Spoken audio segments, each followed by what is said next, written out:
망문문저를 장 원장님이 말씀해 주셨는데 저 같은 경우에는 그 중에서도 설진을 좀 주로 많이 하는 편입니다.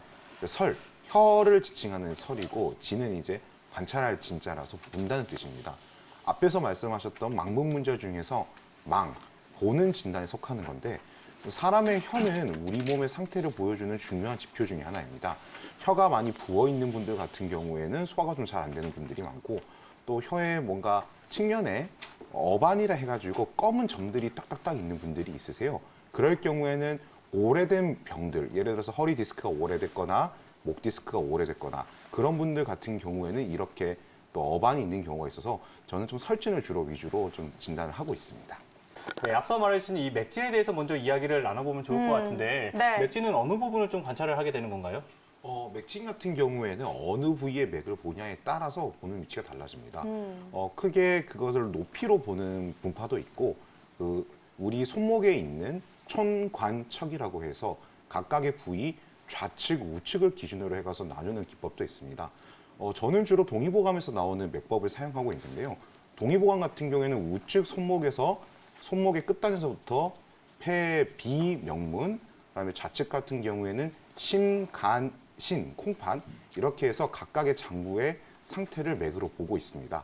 맥 같은 경우에도 우리가 일반적으로 생각하실 때는 맥이 그냥 다 똑같이 흐를 거라고 생각을 하시는데 몸 상태에 따라서 28가지의 맥상이 나타나고 있다고 합니다. 그래서 그 각각의 몸 상태에 따라서 각 부위별로 나타나는 맥이 다르기 때문에 이를 저는 진단해서 사용하고 있습니다. 이어서 앞서 맥진과 복진을 많이 본다고 했는데요. 복진에 대해서도 알아보면 좋을 것 같은데 복진 같은 경우에는 어떻게 또 어느 부분에 대해서 체크를 하는 건가요? 복진이라는 것은 기본적으로 소화기 쪽의 증상을 알기 위해서 저희가 많이 하는 그 진단법 중에 하나입니다.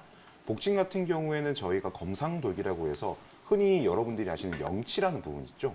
그 명치라는 부분에서부터 배꼽 아래까지의 부위를 저희가 배를 상, 중, 하, 복 해서 3단계로 배를 나눠서 보는데 주로 상부 쪽의 배를 볼 때는 저희가 소화가 잘 되는지 안 되는지를 보고 있습니다. 그리고 양옆 저희 갈비뼈가 있는 쪽으로 해서 저희가 볼 때 간 쪽의 스트레스 상황이랑 소화기 쪽의 비장이랑 위장의 상태를 저희가 눌러봐서 또 체크를 하기도 하고 중간 배에서는 흔히 저희가 한의원에 가셔서 많이 듣는 표현 중에 하나가 할머니들이 중안에 장침 놔달라고 많이 말씀을 하실 건데 이 중안이라는 혈자리가 아까 말씀드린 상중하에서 중안에 있는 배의 혈자리입니다. 거기를 눌러봐서 만성적으로 소화 기능이 떨어지는지를 저희가 확인을 하고 마지막으로 하복부 아래쪽 같은 경우에는 특히 여성분들의 생리통이나 이런 것들이 있을 경우 어혈, 즉 정상적인 피의 흐름이 없어짐으로 인해서 비정상적인 병리적 생리물이 생기는 건데 그것을 눌러봄으로 인해서 저희가 진단을 하기도 합니다. 그래서 저희가 얘기했던 맥진과도 같은 맥락에서 볼 수가 있습니다. 가령 이제 제가 전날에 술을 많이 먹었을 경우에 저의 맥 같은 경우에는 앞에서 말씀드린 오른쪽의 중간맥, 소화기 맥에서 꿀렁꿀렁꿀렁한 맥상이 계속 나올 겁니다. 그 상태에서 저의 혀 상태는 백태가 많이 껴 있으면서 염 원장님이 말씀해 주셨던 것처럼 혀 옆에 측면이 파져 있는 치은설이 관찰이 될 겁니다.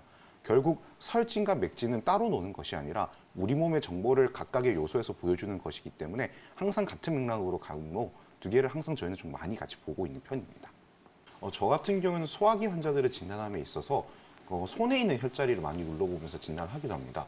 지금 제 손에 보이시는 이 첫 번째 손가락과 두 번째 손가락 사이에 있는 혈자리가 합곡이라는 혈자리인데 이 혈자리가 소화기 쪽으로 기능이 떨어져 있으신 분들 같은 경우에는 눌렀을 때 트름을 갑자기 하신다거나 또는 너무 아파서 손을 바로 빼는 등의 그런 회피 반응을 보이십니다.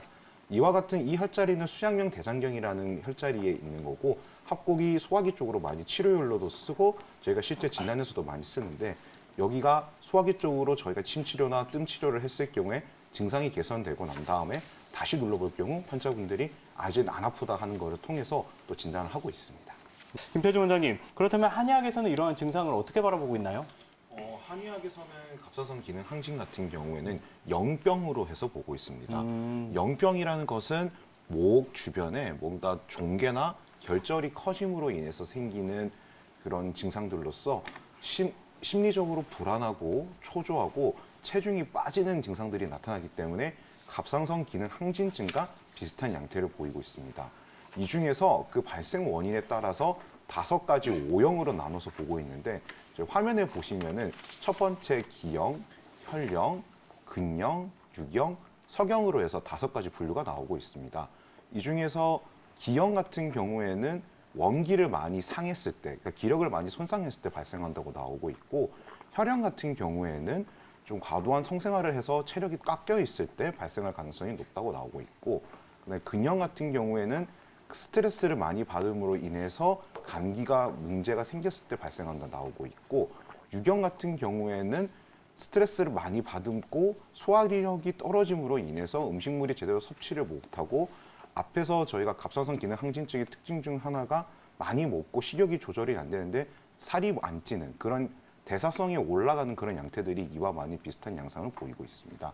그리고 마지막 석형 같은 경우에는 주로 약간 욕심을 제대로 갈무리를 못함으로 인해서 신장, 콩팥의 기운이 떨어졌을 때 발생한다고 하고 있습니다. 이 중에서도 특히 기형과 유경이 현대의학적으로 말하는 갑상선 기능 항진증과 비슷한 맥락을 많이 보여주고 있습니다. 네, 자, 영병이 무엇인지 알아봤고요. 그렇다면 영병 치료의 핵심은 또 무엇이 될까요? 영병 치료의 핵심 같은 경우에는 기본적으로 순환력을 좋게 해주는 것이 그 치료의 요체가 될 수 있습니다. 한의학적으로 저희가 쓰는 치료는 크게 4가지 수단을 이용해서 사용하고 있습니다. 첫 번째는 부항입니다. 부항 같은 경우에도 특히 등 쪽에 있는 배수혈 쪽에 저희가 피를 뽑지 않는 건부항이라고 그 혈자리에다가 부항컵을 저희가 당겨서 그 해당 혈자리에 자극을 주는 방식을 통해서 치료를 하고 있고, 두 번째 한약 같은 경우에는 앞에서 말씀드렸던 기형과 유경을 저희가 해결하기 위해서 청간노회환 또는 순기귀비탕 또는 파결산, 갑상선 결절이 있는 경우, 즉 결절이 있는 갑상선 항진증 경우에 그것을 없애기 위해서 파결산이라는 처방을 저희가 또 쓰고 있습니다. 약침도 저희가 사용하고 있는데요. 약침은 한약 플러스 침, 즉 해당 혈자리에 한약재를 넣어줌으로 인해서 순환력을 극대화시켜주는 것으로 전신 순환을 하는 수승화강 약침을 사용하고, 또한 갑상선이 있는 경부 쪽의 혈자리에 저희가 직접 약침을 집어넣어서 갑상선의 기능을 회복시켜주는 측면도 사용하고 있습니다. 그리고 마지막으로 정경침이라고 저희가 일반적으로 한의원에서 많이 쓰는 혈자리 침법이 있는데, 갑상선 기능 항진이 있으신 분들 같은 경우에는 소부, 행간, 합곡, 곡지 이와 같은 혈자리들을 저희가 자침을 함으로써 전신순환을 좋게 함으로 영병을 치료하고 있습니다.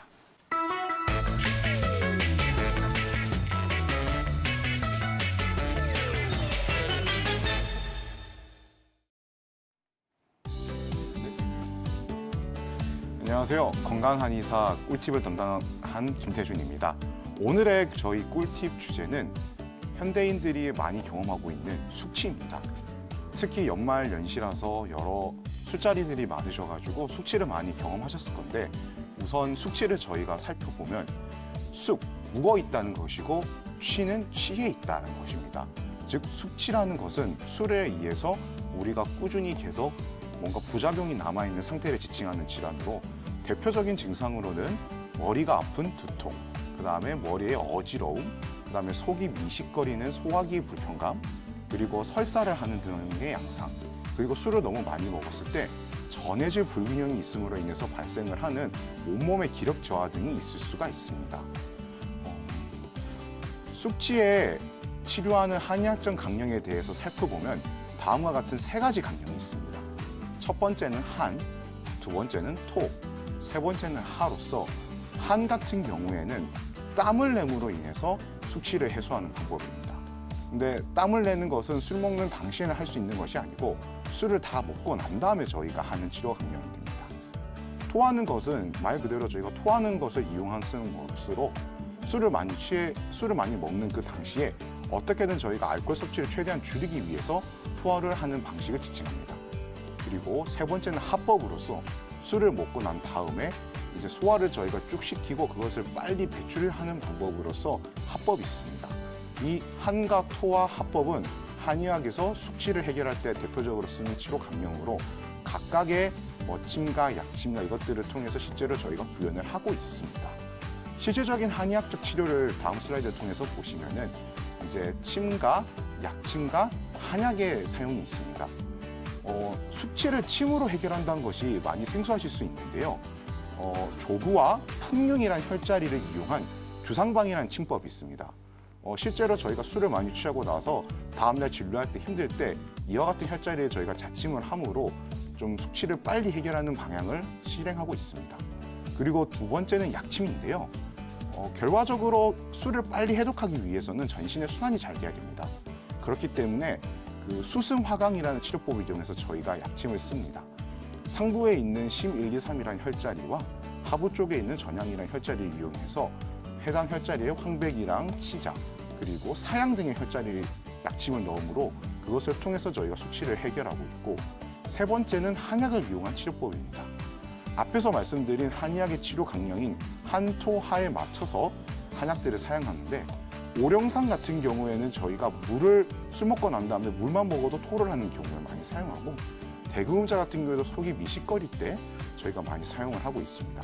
그리고 주증 황량암 같은 경우에는 저희가 술 먹는 도중에 먹음으로 인해서 토를 할 때 조금 더 편하게 하고 있고, 그다음에 가라 해정탕이라는 처방 같은 경우에는 한법과 하법, 즉 땀을 내고 변으로 내리는 데 많이 사용하는 약으로서 그것을 먹으면 조금 더 술이 빨리 깨는 방향성이 있습니다. 숙취, 결국에는 없는 게 가장 좋겠죠. 있는 상태에서 치료한 것보다 예방하는 것이 우선인데, 그 예방법의 힌트를 동의보감에서 찾아볼 수 있습니다. 첫 번째는 달달한 과자 등과 같이 술을 먹지 말라는 것입니다. 동의보감에서 보면은 술을 먹는 애주가들은 달달한 것을 먹지 말라고 하는데, 달달한 것을 먹을 경우에는 이게 술을 더 많이 빨리 흡수를 시키는 그런 경향성이 있어서 이와 같은 조건이 나오고 있습니다. 두 번째는 탁주와 국수를 같이 먹지 말라는 것입니다. 탁주 같은 경우에는 우리가 소화가 잘 안 되게 하고, 특히 국수, 밀가루 같은 경우에도 소화를 저하시킵니다.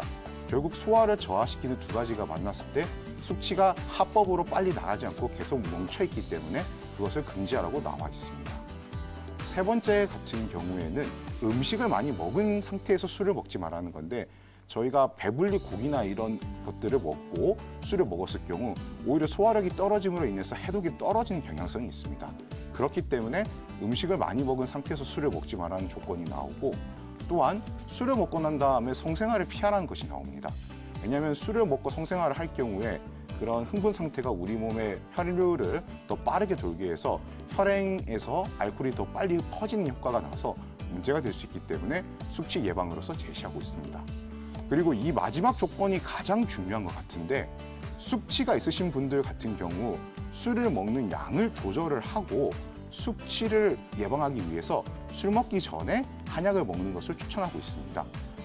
숙취를 해결하기 위해서 얼만큼의 술을 먹으라고 동의보감에서 제시를 하냐면, 남자 같은 경우에는 석 잔, 자기가 먹을 수 있는 주량의 최대 주량의 80% 정도를 먹으라고 지칭을 하고 있고, 여자분들 같은 경우에는 남자분들에 비해서 근육량이나 이런 것이 부족하기 때문에 조금 줄여서 한 2잔 정도로 제시를 하고 있습니다. 그러면 술 먹기 전에 한약을 먹으라고 제시를 하고 있는데, 어떤 한약을 먹으면 좋을지 다음 슬라이드 통해서 살펴보면 두 가지 처방을 제시하고 있습니다. 하나는 신선불치단이라는 처방이고, 또 하나는 만배불치단이라는 처방입니다. 그러니까 둘 다 불치단, 그러니까 취하지 않는 한약이라는 뜻이고, 신선불치단 같은 경우에는 신선히 먹을 정도로 좋다는 얘기고, 만배불치단은 술을 만잔, 엄청 많이 먹어도 취하지 않는다는 뜻으로서 이 두 약들의 경우 술을 먹기 전에 먹으라고 나오고, 또한 술을 먹는 중간에 먹어도 술을 깨는 데 도움이 된다고 나와 있습니다.